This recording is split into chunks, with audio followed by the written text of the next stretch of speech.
পুনৰ এটা প্ৰশ্ন তোমালোকলৈ লৈ আহিছোঁ তোমালোকৰ মাজৰ পৰাই অহা এটা প্ৰশ্নটোত আছে যে বন্ধুৰ সৈতে বৰুণে ঘৰত খেলি থাকোঁতে হঠাৎ মৌমাখি এটাই তেওঁৰ বন্ধুৰ হাতত বিন্ধিলে যাৰ বাবে তেওঁৰ বন্ধুৰ হাতখন বহুত বিষাইছিল বৰুণৰ মাকে পাকঘৰৰ পৰা পেষ্ট এটা বনাই বা প্ৰলেপ এটা বনাই বিন্ধা অংশত লগালে যাৰ বাবে বৰুণৰ বন্ধুৱে হাতৰ বিষৰ পৰা সকাহ পালে এতিয়া এই কথাখিনি ইংলিছ মিডিয়ামৰ ষ্টুডেণ্টেও যদি কোনোবাই চাই আছা তেতিয়াহ'লে যদি অসমীয়া হয় তোমাৰ ঘৰত অসমীয়াত কথা বতৰা পতা হয় তেতিয়াহ'লে নিশ্চয় বুজি পাবা কেইবাজনো ইংলিছ মিডিয়ামৰ ষ্টুডেণ্টে মোক ৰিকুৱেষ্ট কৰি আছিল যে ইংলিছ মিডিয়ামতো বনাব লাগে ভিডিঅ'বিলাক চ' তেনে সাধাৰণ একেখিনি কথা ইয়াতো লিখা আছে যে while Varun along with his friend was playing at home suddenly a honeybee stung his friend on his hands due to which his friend's hand was paining a lot. Varun's mother make a paste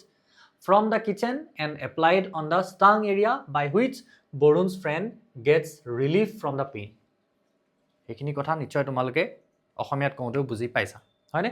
so এতিয়া সুধিছে আমাক প্ৰশ্নটোত যে এই যে বিন্ধি দিলে সেই বিখালে কিয় তাৰ বাবে কোনটো ৰাসায়নিক পদাৰ্থ জড়িত হৈ আছে দেখিছানে সুধিছে কি যে name the chemical that is responsible for inducing such pain in the hand of Varun's friend also write its chemical formula বৰুণৰ বন্ধুৰ হাতৰ বিষৰ বাবে দায়ী ৰাসায়নিক পদাৰ্থটো কি লগতে ইয়াৰ ৰাসায়নিক সংকেতটো লিখা এতিয়া আমাক একচুয়ালি ইয়াৰ বিষয়ে দিয়া আছে যদিও বেলেগ এটা লাইনৰ লগত একেলগে লগাই দিয়া আছিল কিতাপখনত এই যেটো আমাৰ সুৰাতৰ হুঙৰ কথাটো আছে তাৰ লগত একেলগে লগাই দিয়া থাকিলে কাৰণে হয়তো তোমালোকৰ অকনমান কনফিউজন হৈছে বস্তুটো বাট ইয়াটো কি জড়িত হৈ থাকে মিথানোইক এসিড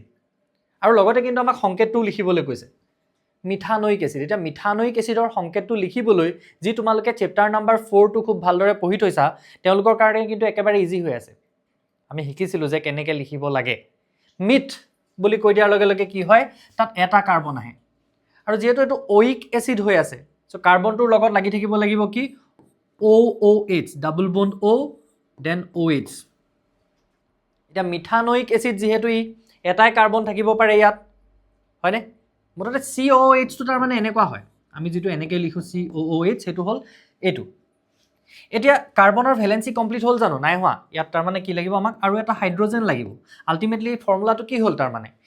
HCOOH যাৰ চেপ্টাৰ 4 ৰ কনসেপ্ট ক্লিয়াৰ নাই তেৱেটো এনেকৈ মুখস্থও কৰিব পাৰা যাৰ কনসেপ্ট ক্লিয়াৰ আছে তেওঁলোকে এটো খুব ধুনিয়াকৈ হয়তো বুজি পাইছা যে মিথানোইক এসিড মিথ হল এটা কাৰ্বন হলে ওইক এসিড হলে হেতু একচুয়ালি COOH যাক দেখিবলৈ এনেকুৱা হয় ইয়াৰ ভ্যালেন্সি কাৰ্বনৰ কমপ্লিট হৈছে জানো নাই হোৱা সো তাত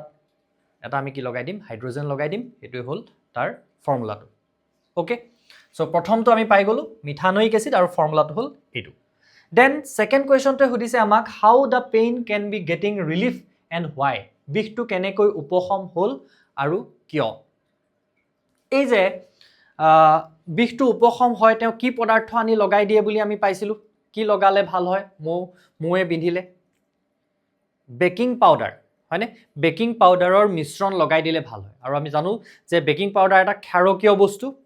সো তাৰ মিশ্ৰণটো যেতিয়া লগাই দিয়া যায় কি কি কৰে নিউট্ৰেলাইজ কৰে প্ৰশমন বিক্ৰিয়া তাত সংঘটিত হয় সো ইয়াৰ উত্তৰটো আমি এনেকুৱা ধৰণে লিখিব পাৰো যে বৰুণৰ মাকে যেটো পদাৰ্থ ব্যৱহাৰ কৰিছিল হেতু আছিল এটা ক্ষাৰকীয় পদাৰ্থ আৰু ক্ষাৰকীয় পদাৰ্থই এসিডৰ লগত বা অম্লৰ লগত বিক্ৰিয়া কৰিলে প্ৰশমন বিক্ৰিয়া সংঘটিত হয় হেহে কি হয় বিষটো উপশম হয় বা আমি ইংলিছত যদি লিখো এনেকুৱা ধৰণে লিখিব পাৰো যে দা paste which was used was basic and when an acid and a base reacts it gets neutralized hole so that is why the pain get relieved তেনেকৈ লিখিব পাৰো বা তোমালোকে সেন্টেন্সটো নিজেই ধুনিয়াকৈ ভাষাৰ লালিত্য লগাই লিখিব পাৰা মই মোটামুটি কথাটো কৈ দিলো ঠিক আছে থ্যাংক ইউ সো মাচ